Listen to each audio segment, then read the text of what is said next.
អឺសូមជម្រាបសួរនៅចម្រើនពរបងទាំងអស់គ្នា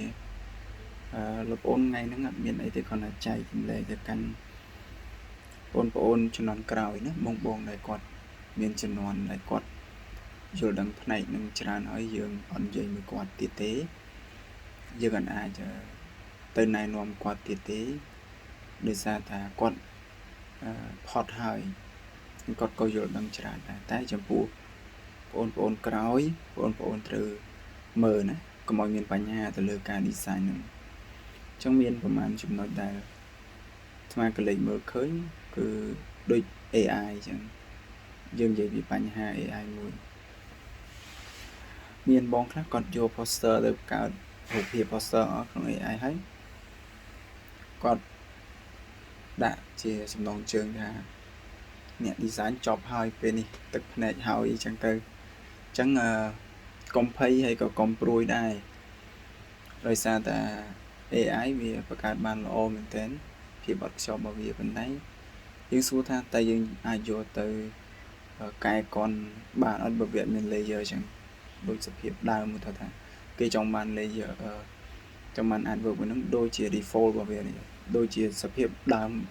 តែប៉ុន្តែយើងគ្រាន់ដូរអីតិចតួចឯងអញ្ចឹងគឺថា client ឲ្យយើងអញ្ចឹងយើងដូរបានទេ AI តើយើងចេះសរសេរcontext នឹងវា alert ឲ្យម្ដងទៀតអីចឹងទៅវាអាចខុសពីតម្រងដើមច្រើនជាជាងការយើងបង្កើតដោយខ្លួនឯងប៉ុន្តែសួរថា AI វាសំខាន់ទេគឺសំខាន់បើសិនជាយើង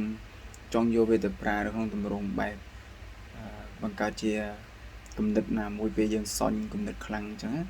ហើយយើងយកមកអនុវត្តលើកម្មវិធីកាត់តយើងវិញបានទី2សូមនិយាយទៅលើការរចនាបើសម្រាប់អាត្មា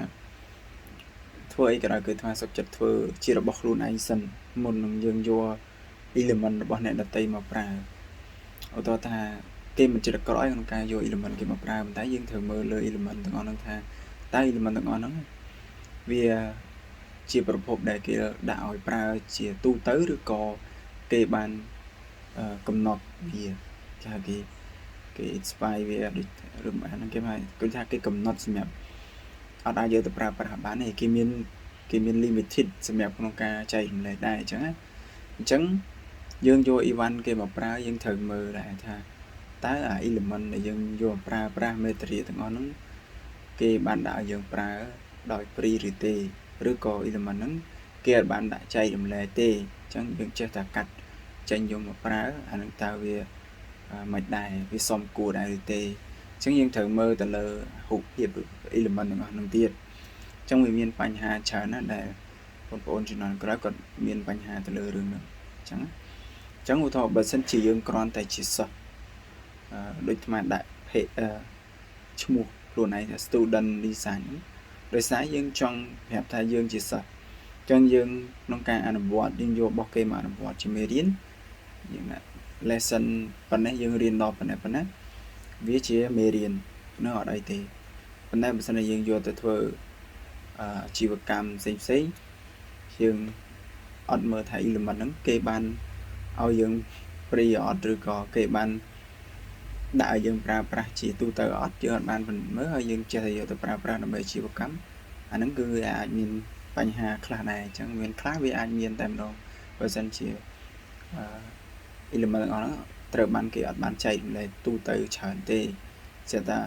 លេចចេញមកអញ្ចឹងយើងមើលដូចអាត្មាចែកអាត្មានៅតែលើកទឹកចិត្តអ្នកដែលគាត់ធ្លាប់រៀនមួយអាត្មាធ្លាប់ប្រាប់ថាបងអត់ត្រូវយក element គេទាំងអស់មកប្រើទេសូមមេត្តាបង្កើតដោយខ្លួនឯងមុននឹងយើងឈានយករបស់នឹងមកប្រើសូមធ្វើឲ្យខ្លួនឯងអស់ពីលទ្ធភាពសិនជាទូទៅអាត្មាធ្វើposter មួយចំណាយពេល2 ទៅ 3 ថ្ងៃហើយមានក្រុមការងារលោកប្អូនគាត់ថាអីក៏យូរម្លេះចឹងតែអាត្មាក៏បើសម្រាប់អាត្មាអត់មានទៅតោបៃជាមួយគាត់អីទេគាត់តែចង់ប្រាប់ទៅគាត់វិញថាដោយសារ element ទាំងអស់ហ្នឹងគឺ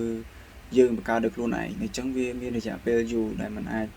កំណត់បានដោយយើងនេះទេហើយមានពេលខ្លះក៏មានអ្នកផ្សេងទៀតក៏ប្រាប់ថាគាត់តែចាប់ដាក់មកវាលឿនហើយវា easy វាងាយស្រួលអញ្ចឹង ប៉ុន្តែយើងអត់បានមើលផលប៉ះពាល់ទៅថ្ងៃខាងមុខនោះអញ្ចឹងយើងចាប់ដាក់ប៉ុន្តែយើងភ្លេចមើលថា element ដែលគេនេះហ្នឹងវាបានត្រូវជាប់ license ណាអញ្ចឹងយើងចេះតែដាក់ទៅវាអត់ល្អទេអញ្ចឹងវាមិនដូចយើងឡើង present អាចគ្រាន់តែយករូបពីនេះពីនោះមកបន្ថែមបន្ថយបានទេអញ្ចឹងណាអញ្ចឹងសូមលើកទឹកចិត្តថា design សូមមេត្តាប្រឹងប្រែងអស់ពីសមត្ថភាពនៅក្នុងការធ្វើរចនានឹងអញ្ចឹងណាដើម្បីឲ្យអាការរចនានឹងវាហិតតែល្អប្រសើរគឺយើងត្រូវតែមានការផឹងផែងអាប់ដេតវាឡើងវិញអរគុណ